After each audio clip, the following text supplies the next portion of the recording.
આપણે અવારનવાર અનેકવાર એવી બાબતો તો જોઈએ છીએ કે લોકોનું સાંભળવામાં નથી આવતું. લોકો કોઈ પણ બાબતને લઈને રજૂઆત કરવા જાય તો નેતાઓ દાદાગીરી કરે છે. છોટાઉદેપુરમાંથી ફરી એકવાર એવી બાબત સામે આવી છે કે જ્યાં લોકોએ સવાલ ઉઠાવ્યા તો સામે સરપંચના પતિએ લાફાવાળી કરી છે. શું છે સમગ્ર મામલો એની વિગતે ચર્ચા કરીશું. નમસ્કાર, હું છું ઉજ્જવલ અને આપ જોઈ રહ્યા છો નિર્ભય ન્યૂઝ.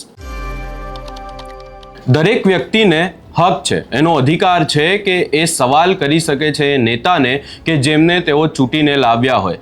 એમને હક છે કે તેઓ સવાલ ઉઠાવી શકે છે કે એમના પૈસાનો ઉપયોગ ક્યાં થઈ રહ્યો છે. પરંતુ કદવાળમાં લોકોએ સવાલ ઊભો કરતા જ સામેથી લાફાવાળી થઈ છે.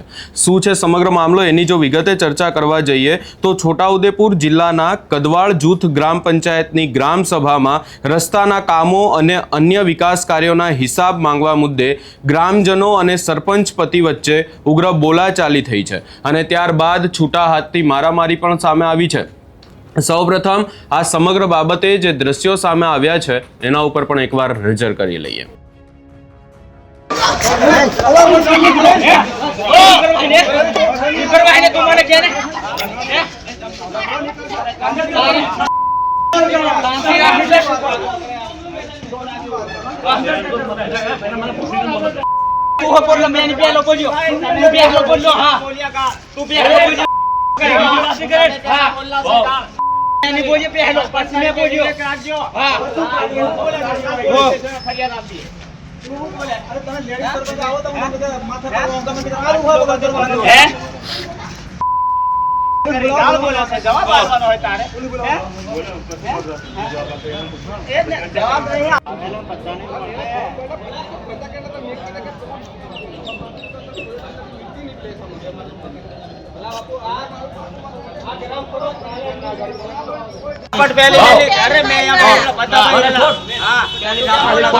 મારી કાર્યાલય માં ઝાપટ મારવી એટલે તું સમજે હું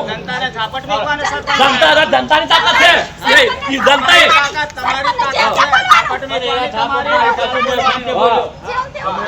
તારી ભાષા શું તું ગમે મને જોશે ને મેં જોઈ લઉં છું. તું કઈ બાપ અરે અમે જોઈ લીધું 5 વર્ષ સરપંચ કરી લીધું ભાઈ કરી લીધું ખબર પડે. હા બની તો સત્તા એટલે પછી સત્તા વાપરજો. સત્તા તો બધાને આવડ લાગે પણ કેમ સત્તા કે વાપરવા તે બધાને આવડ હોવા જોઈએ. એમ કોઈને છાપટ મારવાથી નહીં થાય. બોલા તું પોલીસ વાળા બોલા ને એને નામ આપવાનું છે આપણે. એટલે કશું નહીં કે એટલે તમે જેમ તેમ બોલવા પંચાયતે આવીને લેડી સરપંચ પર જેવું કેવું બોલા છે કશું બોલે નહીં. બધું તું રમત તું બી ખોટું બોલે છે. તું બી બહુ ખોટું બોલે છે. તારા આવેલી ભાષા મેં શીખીને મેં તું બી મને રોડ પર કેવું કરે મને ખબર છે. રમત કરો તું મેં વાલો થી મારે કઈ એવું છે નહીં. સીસીટીવી કેમેરા છે. આવી ગ્રામ સભામાં નિયમ સહન થાય ને તારું ઘર બહેન હુઈ જવાનું ખાટલામાં નહીં સહન થાય તો ગ્રામ સભામાં એવી છે ને 5 વર્ષ ઘણી બધી માઇકો બાંધી કરેલી છે. બીજો સરપંચ માઇક બીની બાજુ માઇક બાંધી કરેલી છે ખબર હોય તો અહીંયા પંચાયત પર ફટાફટ આવો. જે વ્યક્તિ છે ને અહીં સ્થળ મારા ઝાપટ મારી છે સરપંચ કે ભાટ ઝાપટ મારી કાર્યાલયમાં આવે તારી હોશિયારી ઉતાર દઉં છું. સરપંચને શું કેવું મારવાનું તને ખબર કદવાળ જૂથ ગ્રામ પંચાયતની જો વાત કરવામાં આવે તો આ ગ્રામ પંચાયતમાં 4 ગામોનો સમાવેશ થાય છે.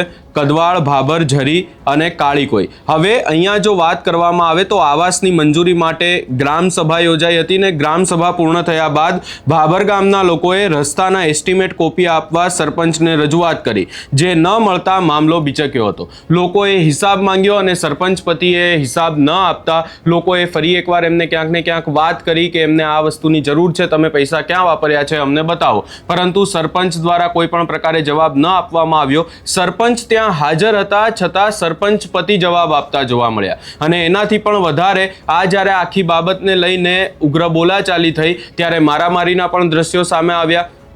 ત્યારબાદ જે લોકોએ પ્રશ્ન પૂછ્યા હતા એમની સામે પોલીસ કેસ કરવાની પણ વાત કરવામાં આવી. આ જે સમગ્ર બાબત સામે આવી છે એને લઈ તમારો શું અભિપ્રાય છે એ અમને કમેન્ટ કરી જરૂર જણાવશો ને અમારી ચેનલ નિર્ભય ન્યૂઝને લાઇક શેર સબસ્ક્રાઇબ કરવાનું ભૂલશો નહીં.